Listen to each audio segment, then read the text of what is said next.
আমরা দুইবার স্বাধীন হইলাম, কিন্তু চেতনায় এবং মননে, ভাবনায় এবং কর্মে আমরা তো স্বাধীন না, আমরা তো গোলাম। রোকেয়ার কোনো খোঁজ জানেন না? এই মেয়েরা জানে না? পড়ে দেখছে? দেখবে না। কারণ এর পিছনে রোকেয়ার কোনো আদর্শ ছিল না, কোনো উদ্দেশ্য ছিল না। একমাত্র লক্ষ্য ছিল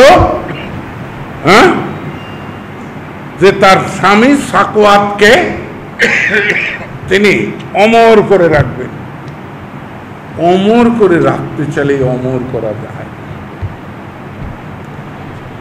শুধু লক্ষ্য পথে চললেই লক্ষ্য অর্জন করা যায় না, তার জন্য আদর্শ লাগবে এবং তার জন্য সঠিক সহযোগী লাগবে। এই ভারতবর্ষের স্বাধীনতা কিসের স্বাধীনতা? স্বাধীনতা কাকে বলে? একবার কি কেউ, এনে তো শিক্ষিত লোকরাও আছেন, একবার কি কেউ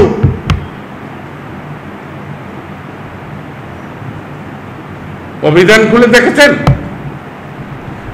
স্বাধীনতা মানে নিজের অধীনতা, নিজের অধীন।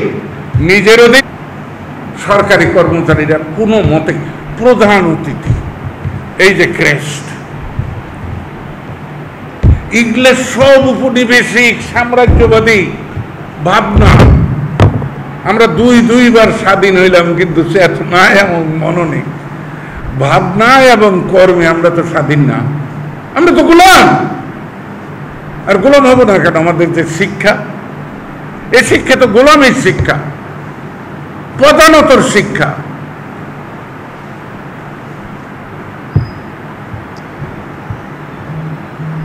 আমরা ছবি তুলি, প্রদর্শনী করি।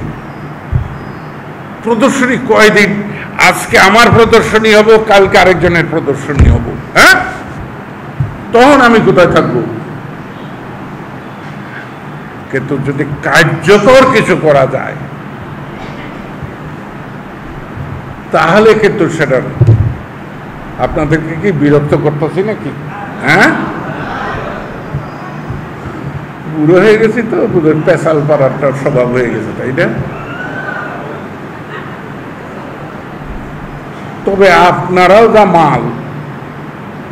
এককালে আমি 3.5-4 ঘন্টাও একটানা বক্তৃতা করেছি, কেউ বিরক্ত হয় নাই।